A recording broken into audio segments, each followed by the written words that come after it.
صلی علی السلام علیکم ورحمۃ اللہ وبرکاتہ۔ اللہم صلی علی سیدنا محمد وعلی آل سیدنا محمد وبارک وسلم۔ دوسری ایک جو اہم مسلم کمیونٹی ہے، ایک تو ہم نے چین کا ذکر کیا، اس کے علاوہ ایک اور کمیونٹی ہے مسلمانوں کی جو بہت بڑی اقلیت ہے، اور وہ ہمارے پڑوس میں ہندوستان میں آباد ہے۔ اس اقلیت کی اور یہاں پر اسلام کی ابتدا کہاں سے ہوئی؟ ہم زیادہ تر بات کرتے ہیں کہ محمد ابن قاسم سندھ کے ذریعے، باب الاسلام بھی کہا جاتا ہے، کراچی کے قریب بھمبور کی بندرگاہ، وہاں سے وہ اسلام اس دور میں آیا، لیکن اسلام دراصل اس سے بھی بہت پہلے، اور اس کی ہمارے پاس ایویڈنس موجود ہے، اور تاریخی طور پہ اس کو کئی لوگوں نے قلم بند کیا اپنی کتابوں میں۔ جو واقعہ ہے وہ یوں ہے کہ کرالا جو آج کل وہاں کا ہے اسٹیٹ ہے انڈیا کی، وہاں پہ چرمن پیرومل کے نام سے ایک بادشاہ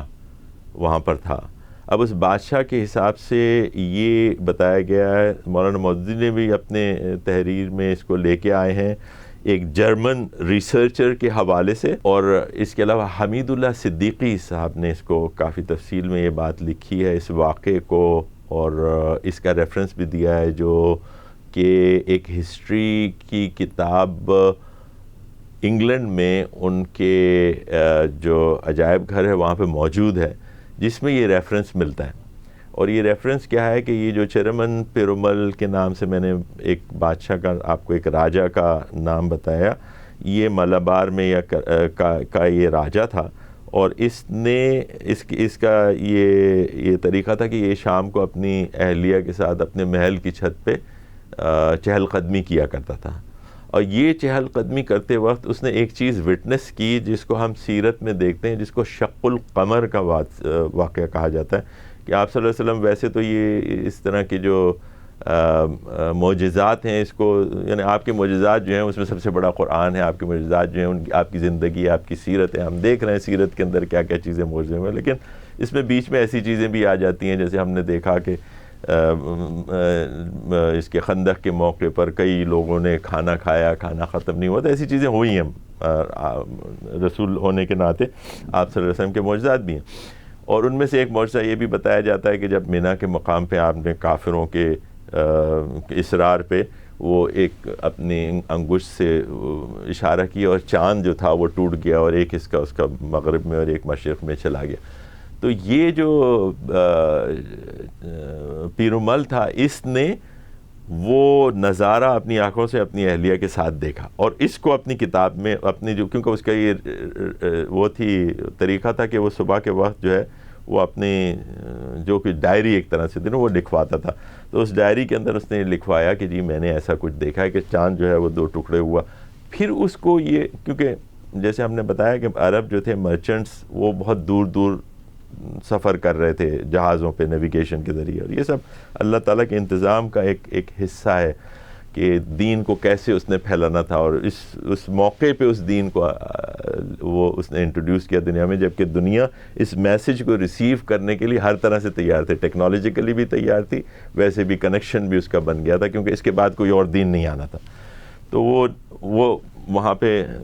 مرچنٹس وہاں پہ پہنچے، اور وہ جب پہنچے تو اس نے ان سے انہوں نے بتایا کہ جی یہ تو کچھ ایسی باتیں کر رہے ہیں کہ جی عربیہ میں ایک وہ پیغمبر ہے اللہ تعالیٰ کا جو آیا، اور یہ وہ میسج دیتا ہے، اور پھر اس سے ان کے شق القمر کا واقعہ بھی اس کو پتہ چلا، تو اس پر اس نے کہا کہ یہ تو میں نے بھی وٹنس کیا ہے،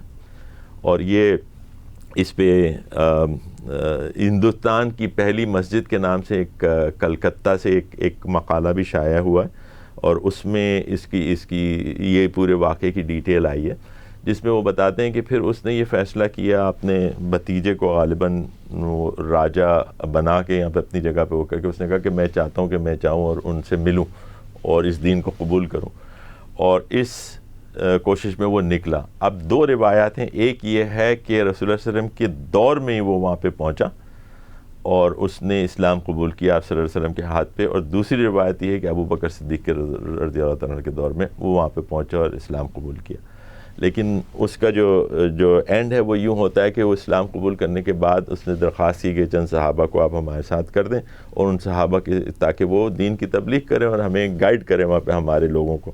تو وہ ان کو لے کر وہ چلا، جس میں ابن مبارک ایک نام آتا ہے. وہ جب گئے تو جو سلالہ کا مقام ہے عمان میں، روایت یہ ہے کہ وہاں پہ اس کا انتقال ہو گیا، اور اس کی قبر وہیں پر موجود ہے سلالہ میں، اور وہ واپس ہندوستان اپنی جگہ پہ نہیں پہنچ سکا. لیکن وہ لوگ جو اس کے ساتھ تھے اور جو صحابہ اس کے ساتھ کر دیے گئے تھے وہ سب ملابار پہنچتے ہیں، اور ملابار پہنچنے کے بعد وہ ہندوستان کی جو پہلی مسجد ہے اس کو وہاں پہ تعمیر کیا جاتا ہے، جو آج بھی قائم ہے، اور اس کے جو پرانے نقوش ہیں وہ بھی ابھی تک کسی نہ کسی طریقے سے پریزرو کر کے رکھے گئے ہیں. اسی طرح چائنا کے اندر میں نے کہا کہ پرانے زمانے کی، رسول اللہ صلی اللہ علیہ وسلم کے زمانے سے کچھ سال کی مساجد وہاں پہ موجود ہیں. ہونجو کے اندر مسجد موجود ہے، یہ ہزار سال پرانی مسجد تو خود بیجنگ کے اندر موجود ہے. تو یہ دین جو ہے یہ اس زمانے میں یہ پھیلنا شروع ہو گیا تھا. ہندوستان، چین، ابسینیا، اور ابھی ہم روم کا ذکر کریں گے جس کافی تفصیل سے ہم وہ بات کر لیں گے. تو ہندوستان کے اندر یہ دین کرالا میں اس حساب سے وہ پہنچا، اور وہاں پہ مسجد قائم کی گئی، اور پھر وہاں سے تبلیغ دین شروع ہوئی اور مسلمان کنورٹ ہونا شروع ہوئے. اور یہ محمد بن قاسم کی ایپیسوڈ تو بہت بعد میں آتی ہے، اس سے پہلے ہی دین جو ہے وہ ہندوستان کے اندر پہنچنا شروع ہو گیا تھا. نیکسٹ جو ہمارا ایک اور جو اہم اس زمانے کی جو دو بڑی طاقتیں تھیں، اس کے بارے میں ہم اس کو اپنے نیکسٹ سیگمنٹ میں انشاءاللہ دیکھیں گے کہ وہ ان تک دعوت کیسے پہنچی اور اس پہ انہوں نے کیسے ریئیکٹ کیا. اقول قولی ھذا واستغفر اللہ لی ولکم ولسائر المؤمنین والمؤمنات. السلام علیکم ورحمۃ اللہ وبرکاتہ. صلی علی